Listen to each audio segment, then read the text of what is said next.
Hey guys, Cody Clyburn out here with another crop update for you. Was doing a little bit of scouting out here in this cornfield.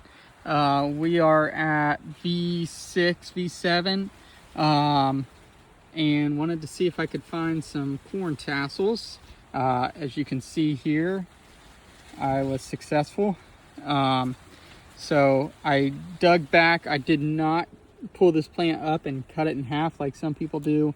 My preference, if I'm out in the field, is to just peel back each leaf collar all the way down as far as I can, and try to count those as I go. So what I found was we are 7 leaves until tassel, 7 leaf collars until this tassel pops out the top.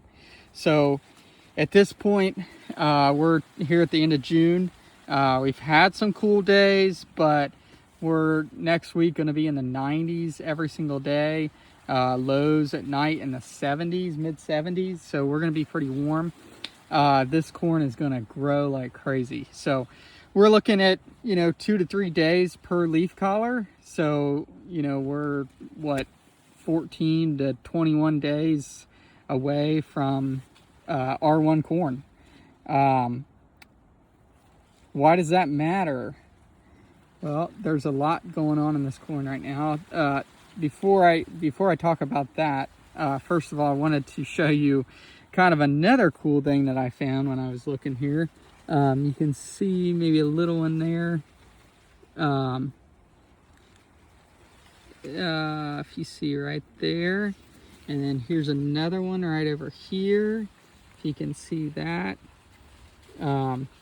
That is actually your ear. So your ears are developing, your tassels are developing, just waiting to shoot out at the top.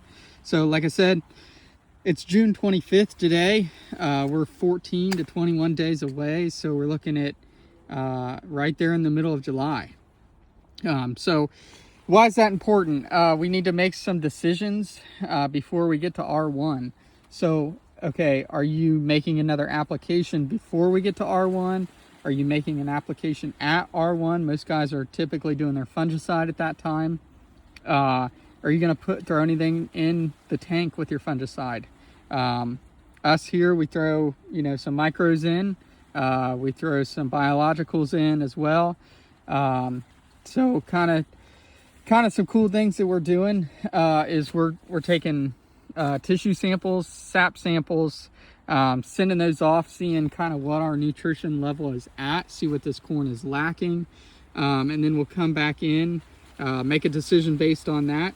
So really what you want to do is you want to allow at least 2 weeks from the time you take your tissue test until you make your application, your planned application, to get those results back, make a decision, contact your local agronomist, agronomy co-op, retailer, what have you, and kind of put a plan together with them. So kind of some things that are quickly approaching here. Guys, think, man, this corn is, up to, maybe a little bit shorter than my chest out here. I'm less than 6 foot though. Don't judge me. And so guys are not thinking about fungicide at this point, but guys, it's going to come up here quick on us. It's going to sneak up on us. So we need to make some decisions. You can contact me. I'll put my email down in the description. You can contact me. We can go out, do tissue tests for you. If you take tissue samples, I can look at them for you if you email those to me, and kind of come up with a recommendation for you. But I guess some of the other things I wanted to talk about is 3 things that we're putting in the tank. So first, we're putting a fungicide at R1. So typically what we're running is Veltima. It's been the one on corn that has worked for us the most successful in the past.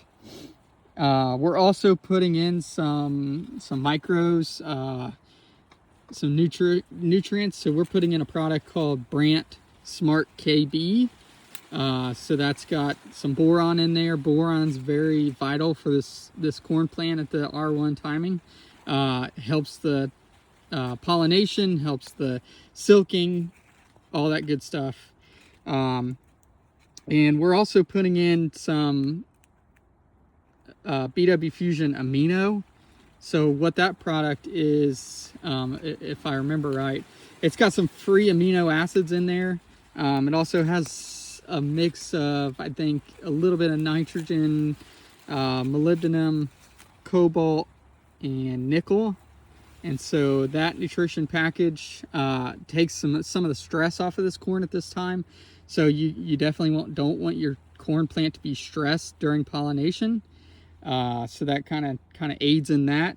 It also allows the free amino acids in there kind of allow the corn plant to get the protein that it needs at this growth stage without having to convert a bunch of nitrogen and all that good stuff. Just supplying that directly to the plant. Molybdenum will help, I believe, with your uptake of nitrogen that's in the ground or in the plant, and help convert that to protein. So kind of a double punch there on that product. Those three, the Veltima, the KB, and the Amino, have worked really good for us in the past at that R1 time frame. So, but like I said, you know, we love to take tissue samples. We have a lab that we work with that has been really good. They've got very in-depth, a lot of metrics on their tissue tests, their soil tests. It's Agronomy 365, Next Level Ag, if you guys have ever heard of them. So that's who I would recommend, obviously, sending your samples off to. You can email those to me. You can email those to your local agronomist, retailer, etc. Put a plan together, get this corn fed, and keep some of the stress off of it there at R1. Thanks, guys.